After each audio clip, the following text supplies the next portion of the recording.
불법으로 처방받은 마약성 진통제 펜타닐 패치를 유통하고 투약한 10대 40여 명이 경찰에 적발됐습니다.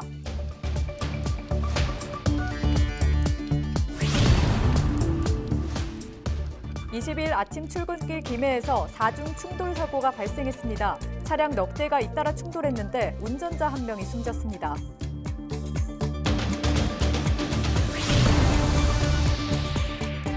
송악동 고분군의 유네스코 세계유산 등재를 추진 중인 고성군이 소가야 유적 발굴 조사에 열을 올리고 있습니다.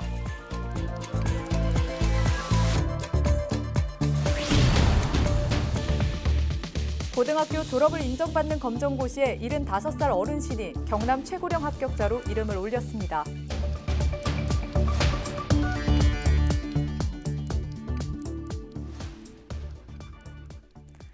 시청자 여러분 안녕하십니까? 헬로티비 뉴스 경남입니다.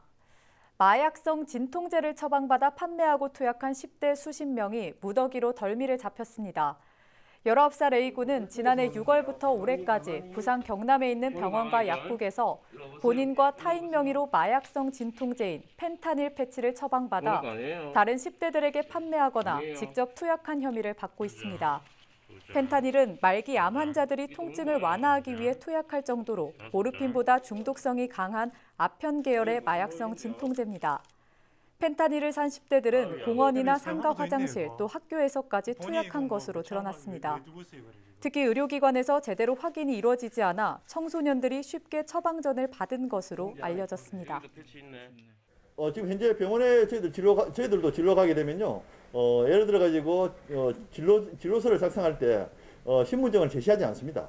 저희들 수사한 결과로는 앞으로 이게 마약성 진통제에 대해서는 최소한 이게 처방 시에 본인 여부를 확인할 수 있는 그런 제도적인 개선이 필요하다고 생각합니다.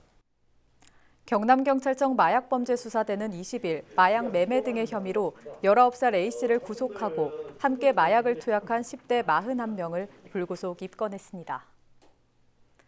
20일 오후 5시 기준 경남에서는 17명의 코로나19 신규 확진자가 발생했습니다. 지역별로는 김해 9명, 창원 3명, 진주, 통영 각 2명, 양산 1명입니다.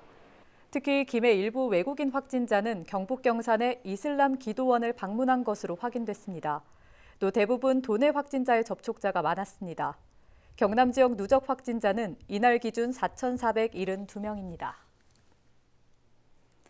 스스로 공부한다는 것이 쉬운 일이 아닌데 초중 고등학교를 모두 검정고시로 졸업한 분이 있습니다. 바로 올해 경남 지역 고졸 최고령 합격자의 얘긴데요. 70이 넘은 나이에 공부를 시작해 차곡차곡 읽어낸 졸업.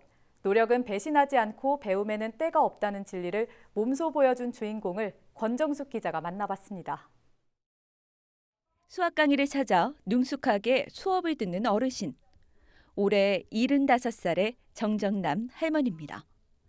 날마다 듣고 적고 풀기를 반복하다 보니 노트도 어느새 공식으로 단어로 빼곡히 채워졌습니다.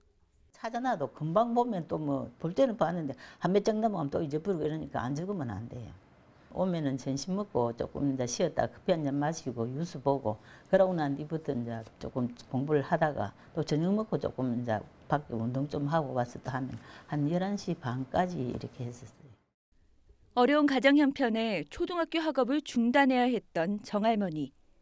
빛바랜 사진들이 보여주듯 매 순간 최선을 다하며 살아왔지만 배운 만큼은 늘 아쉬움이었습니다. 그래서 용기를 낸 게 3년 전 가을입니다. 시보를 가져왔는데 그 옛날부터 하고 싶은 마음이 있었는데 어떻게 해야 될지를 몰랐어. 막 길거리 가는 그런 쪽지가 있으면 추워서 보기도 하고 그랬는데 그 보니까 그래서 이제 수업을 한다는 거를 알게 돼가지고.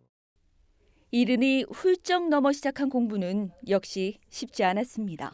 어려워가지고 가서 내가 옛날에 학교 가 공부 못하는 아들이 그냥 앉아있는 게 이해가 가더라고. 초등학교 우리 손녀딸이 4학년짜리 공부를 하고 있는데 그걸 듣다 보니까 그건 좀 쉽더라고.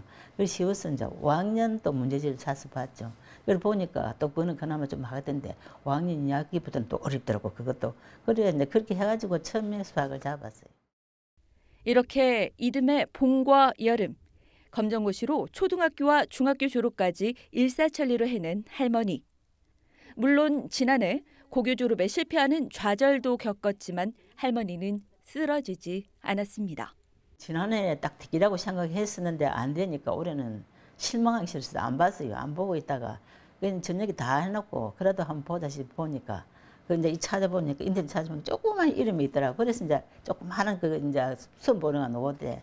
그래 다시 이제 쳐보니까 됐다 하더라고요. 그래서 좀 기뻤죠. 후회하지 않으려 도전했다는 정할머니. 다시 대학에 대한 꿈을 그려보는 할머니는 많은 인생 후배들에게 함께 하자고 응원합니다.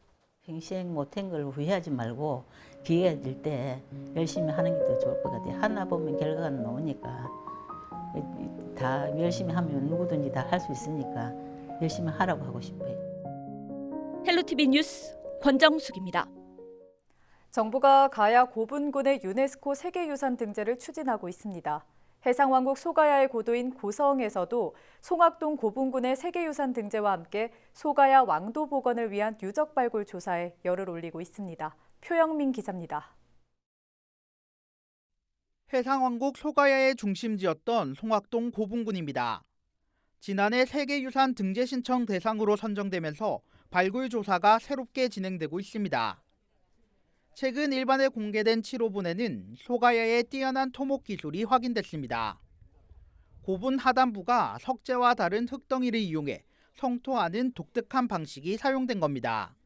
이번 발굴 조사를 통해서 고성 송악동 고분군이 여러 종류의 물성이 다른 점토괴를 활용하여 분할 성토를 하는 방식으로 축조된 소가야의 토목 기술의 정수를 확인할 수 있었습니다.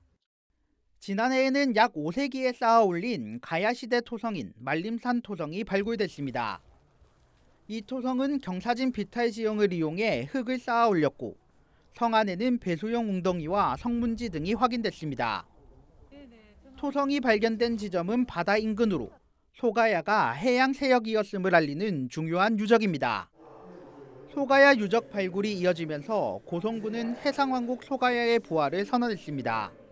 고성 송악동 고분군의 세계유산 등재와 함께 국방유적인 고성 말림산 토성과 생활유적인 고성 동해동 개총을 국가사적으로 반드시 승격하여 해상왕국 소가야 왕도 복원을 최종 목표로 두고 있습니다.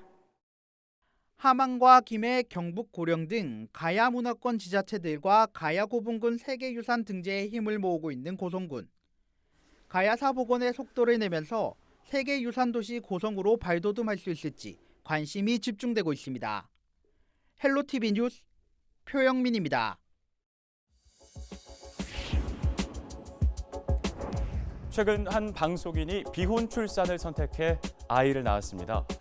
그녀는 자발적 비혼모가 됐고 당당하고 자랑스러운 엄마가 되겠다고도 밝혔는데요. 육아 예능 프로그램에 출연한다는 소식이 알려지면서 비혼 출산을 부추기는 비정상 가족이라며 출연을 막아달라는 청와대 국민청원이 올라오는 등 논란이 있었습니다.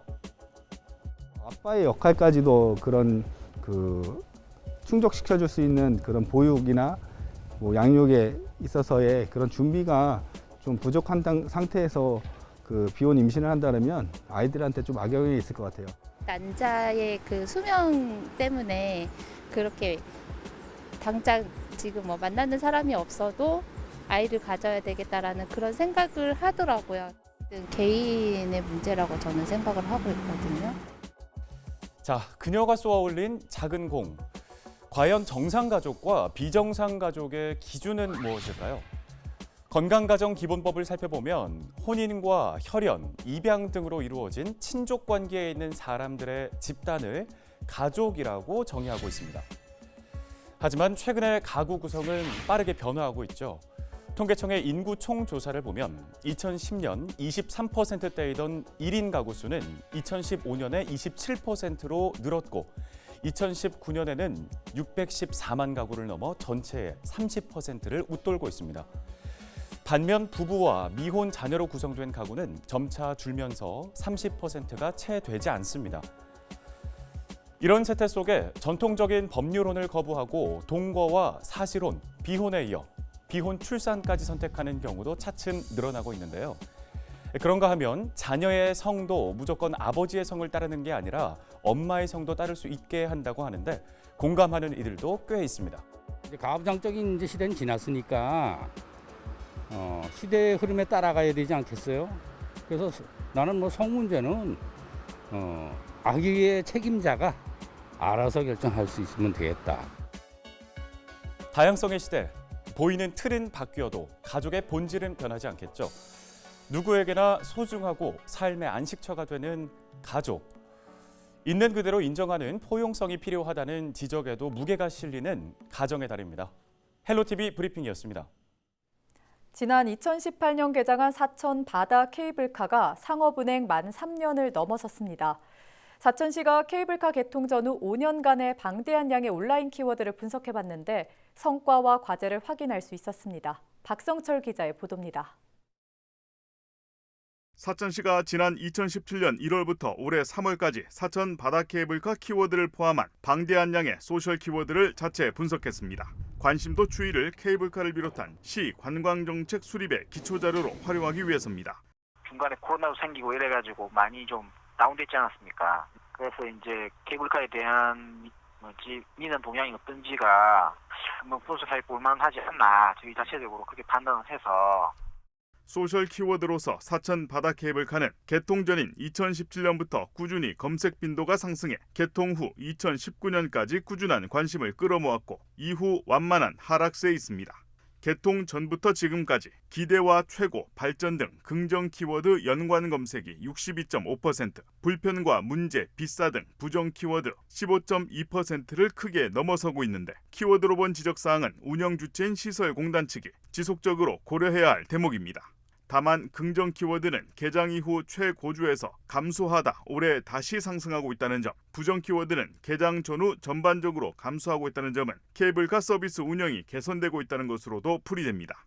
한편 바다 케이블카의 연관 검색어로 관광객, 해안 둘레길 조성, 자매 결혼과 같은 키워드들이 최근 상위에 올라와 케이블카 주변으로 확대되는 관심들을 엿볼 수 있습니다. 사천바다 케이블카 키워드는 다양한 미디어를 통해 언급되고 있는데 그중 74.4%가 뉴스를 통해 알려지고 있고 블로그와 트위터 순을 보였습니다.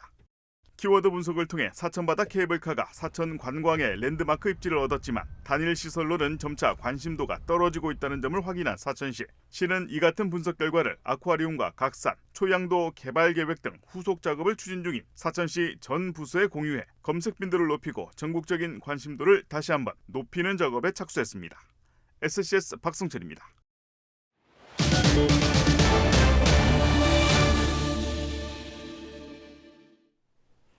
20일 아침 출근길 김해에서 4중 충돌 사고가 발생했습니다.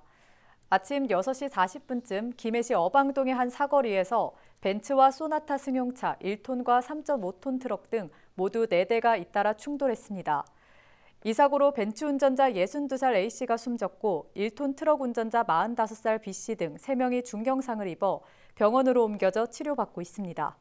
경찰은 정확한 사고 경위를 조사하고 있습니다. 20일 오전 10시 20분쯤 거제의 한 대형 조선소에서 선박 건조 작업을 하던 협력업체 직원 50살 A씨가 추락해 숨졌습니다. A씨는 선박 엔진룸에서 케이블 설치 작업을 하다가 약 8m 아래 선체 바닥으로 떨어진 것으로 알려졌습니다. 사측은 해당 선박에 대한 작업 중지 명령을 내리는 한편 경찰과 정확한 사고 경위를 조사하고 있습니다. 창원시가 전국에서는 처음으로 시내버스의 안전 예측 시스템을 구축합니다. 시는 20일 오전 한국교통안전공단과 시내버스 안전 모니터링 플랫폼 구축을 위한 실증 사업 참여 협약식을 가졌습니다. 한국교통안전공단은 시내버스에 통신기기를 달아 차량 검사 이력 등을 실시간으로 감시하고 문제가 발생할 경우 자동으로 감지해 사고를 예방해주는 사업을 추진 중입니다. 시는 관내 시내버스 30대에 이 통신기기를 설치하고 오는 12월까지 모니터링할 예정입니다. 한국교통안전공단은 이 사업 결과를 토대로 경남도를 비롯한 전국으로 사업을 확장할 계획입니다. 경상남도 교육청이 폐교와 같은 공유재산 유휴 부지에 태양광 발전 사업을 추진합니다. 20일 도교육청과 공기업 출자회사인 캡코솔라는 임대형 태양광 발전 사업 업무 협약을 맺었습니다. 도교육청은 태양광 발전 시설 수요 조사를 진행하고 가능 여부를 판단해 사업을 추진할 계획입니다. 캡코솔라는 폐교 등 부지 사용에 대한 임대료를 도교육청에 내고 태양광 발전 시설을 설치하며 도교육청은 인허가 등 행정 업무를 맡습니다. 태양광 발전 설비가 유휴부지에 설치되면 연간 300만 원에서 400만 원의 임대료 수입이 발생할 것으로 도교육청은 내다보고 있습니다. 이 수익은 교육 재원으로 활용될 예정입니다. 양산시가 화장시설 건립 추진을 앞두고 시민들의 의견을 듣습니다. 김일권 양산시장은 20일 기자회견을 열고 화장장 설치는 예민한 부분이지만 꼭 필요한 시설임에는 모두 공감할 것이라면서 시청 홈페이지에 화장장 설치 시민 의견을 듣는 창구를 개설하겠다고 밝혔습니다. 인구가 36만 명에 육박하는 양산시에는 현재 화장시설이 없습니다. 시민들은 장례를 치를 때 김해나 밀양, 부산과 울산 화장장을 이용하는 불편을 겪고 있습니다. 경상남도가 지난 3월 벌인 경남사랑 상품권 부정유통 단속 결과 3곳이 가맹점 등록이 취소될 예정입니다. 경남도는 대표자 본인 명의로 약 200만 원 상당의 상품권을 결제한 2곳에 대해 가맹점 등록을 취소하고 할인 혜택을 받은 10%를 환수 처리하기로 했습니다. 또 상품권 판매업은 가맹점 등록이 되지 않은 제한업종이지만 상품권을 받아 결제한 한 곳에 대해 가맹점 등록을 취소할 계획입니다. 도는 상품권 거래 내역 감시를 상시 진행하고 경남소상공인연합회와 함께 주민신고센터를 운영해 도민들의 자발적인 단속 동참을 유도한다는 계획입니다.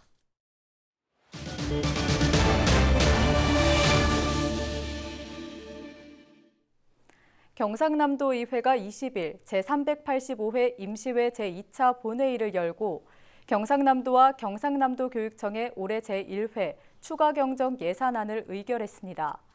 경상남도 추경 예산은 당초 예산보다 7,907억 원이 증액된 11조 4,112억 원입니다.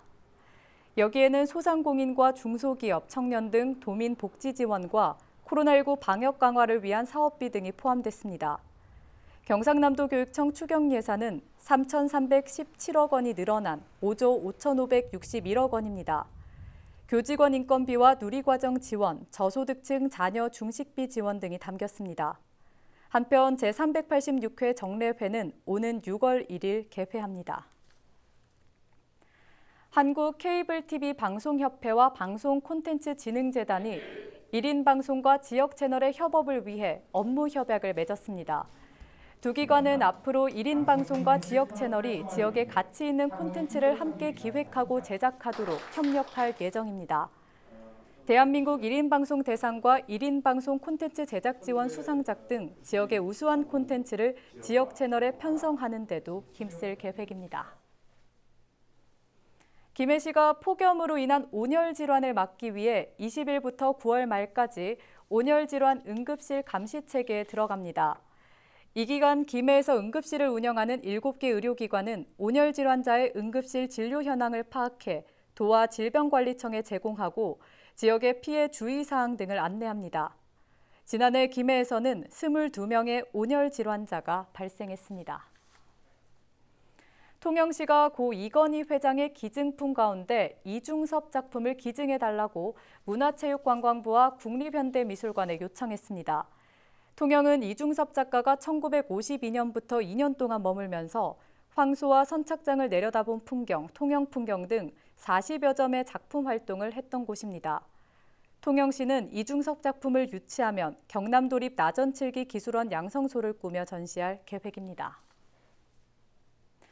인생은 즐겁게 살아야 하는 것, 복마감 4기 투병 중인 권순욱 뮤직비디오 감독이 소셜미디어에 쓴 글입니다. 가수 보아의 친오빠인 권 감독은 몇 년 전 1년의 뮤직비디오 70편을 만들 만큼의 과로와 스트레스 속에 스스로를 괴롭혀 암에 걸린 것 같다고 말했는데요. 40살 젊은 나이에 생애 마감을 경고받은 그는 기적의 모든 걸 걸어보려 하고 있다고 했습니다. 삶에 대한 강한 애착을 드러낸 건데요. 많은 이들이 쾌유를 빌며 응원하고 있습니다. 스트레스 주지도 받지도 말았으면 좋겠습니다. 권 감독의 쾌유를 빌며 뉴스 마칩니다. 시청해주신 여러분 고맙습니다. 혹시라도 힘든